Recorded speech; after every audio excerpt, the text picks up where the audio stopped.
पहाड़ दरक रहे थे, रास्ते बंद थे, मौत ऊपर थी, बाल बाल बचे चंद्रशेखर आजाद। काफिले के ठीक सामने गिरा पहाड़ों का मलबा, रोंगटे खड़े कर देने वाला वीडियो। भूस्खलन वाले जोन में क्यों भगवान भरोसे छोड़ी गई एक सांसद की सुरक्षा। चारों तरफ चीख पुकार, ऊपर से गिरती मौत, पर पहाड़ों से भी ऊंचा था आजाद का हौसला। लापरवाह अधिकारियों को चंद्रशेखर की चेतावनी, संसद में करवाऊंगा सबकी परेड। पहाड़ दरक रहे थे, रास्ते बंद थे, मौत ऊपर से पत्थरों की शक्ल में बरस रही थी। प्रकृति का सबसे क्रूर रूप सामने था, जहां अच्छे अच्छे सूरमाओं के कदम थम जाएं। सबको पता था कि ये रास्ता सीधा मौत के मुंह में जाता है, लेकिन जब इरादा पहाड़ों से भी ऊंचा हो और सीने में किसी पीड़ित माँ बहन के आंसू पहुंचने की आग सुलग रही हो, तो कदम थमा नहीं करते। तस्वीरें देखिए और कलेजा थाम लीजिए। सोशल मीडिया पर आए इस वीडियो ने देश के करोड़ों लोगों के रोंगटे खड़े कर दिए हैं। सवाल उठ रहा है कि क्या संसद के एक चुने हुए नुमाइंदे, बहुजनों की बुलंद आवाज चंद्रशेखर आजाद पर पहाड़ का वो पत्थर गिरने वाला था? क्या उनके खिलाफ कोई गहरी साजिश रची गई थी, या फिर ये सिर्फ एक हादसा था? लेकिन इन गिरते पत्थरों और डरावने भूस्खलन से भी ज्यादा दर्दनाक जमीन पर बैठी एक माँ और बहन की वो चीख थी, जिसके सामने कुदरत का ये कहर भी छोटा पड़ गया। अपनी जिंदगी दांव पर लगाकर, मौत को सीधे आंखें दिखाकर चंद्रशेखर आजाद एक पीड़ित परिवार के आंसू पोंछने निकल पड़े थे। इस बात को आप सुन लो, क्या रास्ता है शानदार जाने का उनके घर। पैडिया बनी हुई है और पत्थर पड़े हुए हैं, फिसल जाए तो आदमी खाई में जाके गिरे 200 फीट नीचे। और आप जब वीडियोज में देखोगे तो आपको मिल जाएगा कि साहब कैसा रास्ता है। तो मैं सर पे हाथ रख गया जाते जाते, उतरना भारी हो गया। मैंने अमित भाई से, भाटी जी से, कमल भाई से, हिमांशु भाई से, मैक भाई से कहा कि यार भाई काजल तो बड़ा खराब रास्ता है यार, कैसे जाते होंगे लोग, कभी शादी ब्याह होते होंगे, कभी बीमार होता होगा आदमी, कैसे जाते होंगे यार। बड़ी चिंता का वक्त, जानवरों की जैसी जिंदगी, ऐसा तो जानवरों का रास्ता भी नहीं होता भाई, ऐसे तो जानवर भी नहीं रहते जैसे जगह पे हमारे लोग रह रहे हैं।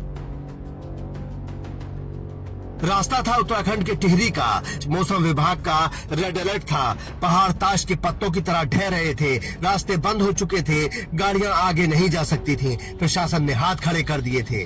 लेकिन क्या कोई सरकारी आदेश या कुदरत का कहर उस भाई को रोक सकता था जो अपनी बहन को ढांढस बांधाने जा रहा था? देखिए इस वीडियो को ध्यान से देखिए।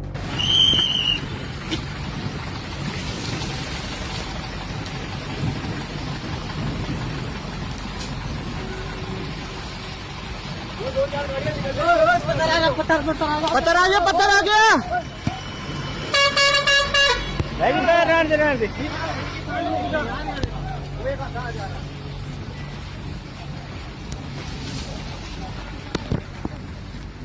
ये पहुंच गए भाई। जय भीम। ये है सर।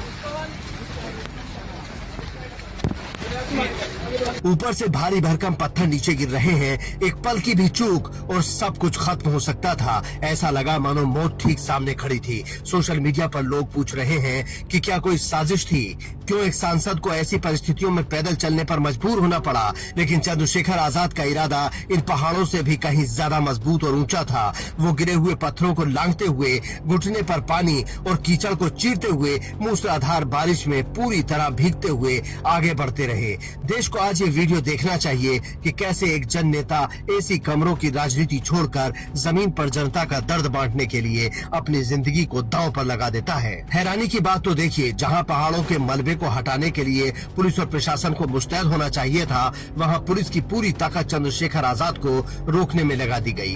पीड़ित परिवार तक मदद न पहुंचे, इसके लिए रास्तों पर पहरे बिठा दिए गए। लेकिन आजाद को रोकना इतना आसान नहीं है। जब पुलिस ने रास्ता रोका तो वो वहीं सड़क पर उसी बारिश के बीच धरने पर बैठ गए। उन्होंने गरजते हुए साफ कह दिया, मेरी एक ही मांग है, मुझे अकेले जाने दो, मैं कानून व्यवस्था नहीं बिगाड़ना चाहता। लेकिन उस माँ ने मुझे बुलाया है और मैं मिलकर ही रहूंगा, चाहे लाठी चले या गोली, मैं यहाँ से पीछे नहीं हटूंगा। ये एक नेता का अहंकार नहीं, बल्कि एक बेटे का अपनी माँ से किया हुआ वादा था। इस पूरे दमन चक्र, लापरवाही और अमानवीय रवैये को देखकर देश के युवा सांसद चंद्रशेखर आजाद का गुस्सा 7वें आसमान पर पहुंच गया। उन्होंने सीधे तौर पर बेलगाम हो चुके अधिकारियों को देश की सबसे बड़ी पंचायत यानी संसद से खुली चेतावनी दे डाली है।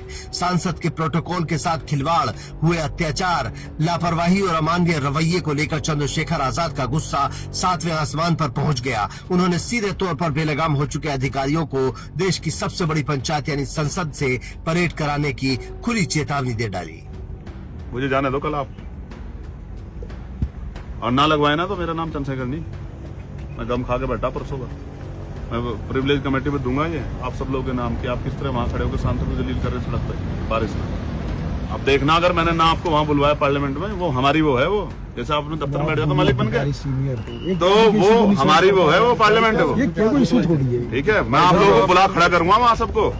ना खड़ा करा तो तब आप मुझे कहना, आप ऐसे मत लो मैं प्रतिनिधि जनप्रतिनिधि हूं, इतने बड़े समाज का नेतृत्व करता हूं। आप मजाक समझ रहे हो? कोई मैं आपके यहाँ का विधायक हूं या बार बार रोक के मुझे जलील बेइज्जत कर रहे हो? ठीक है, ये रिस्पेक्ट कर रहे हो, ये प्रोटोकॉल बता रहे हो? ये चेतावनी उन अधिकारियों के कान खोलने के लिए काफी है जो खुद को कानून से ऊपर समझते हैं। चंद्रशेखर आजाद ने साफ कर दिया है कि वो अब सिर्फ सड़कों पर लाठियां खाने वाले कार्यकर्ता नहीं हैं, बल्कि देश की संसद में करोड़ों दबे कुचले लोगों की वो दहाड़ है जिसे अनदेखा करना अब किसी भी सरकार या अधिकारी के बस की बात नहीं है। आखिरकार तमाम रुकावटों को पार कर, मौत के रास्तों को मात देकर वो भाई अपनी माँ और बहनों के पास पहुँच ही गया। केतन के घर में जब चंद्रशेखर आजाद पहुँचे तो मानो उस बेबस परिवार को एक बहुत बड़ा सहारा मिल गया। मां के आंसू थमे तो नहीं, लेकिन उन्हें यह हौसला मिला कि इस अंधेरी रात में उनके साथ देश की एक बहुत बड़ी ताकत खड़ी है। राजनीति अपनी जगह है, पार्टियां अपनी जगह हैं, लेकिन अपनी जान हथेली पर रखकर जनता के आंसुओं को पोंछने की जो ये तस्वीर उत्तराखंड के पहाड़ों से आई है, उसने पूरे देश का दिल जीत लिया है। चंद्रशेखर आजाद ने साबित कर दिया है कि उनका नाम आजाद यूं ही नहीं है, उनके इरादे सचमुच पहाड़ों से भी ऊंचे हैं। Bureau report, India news.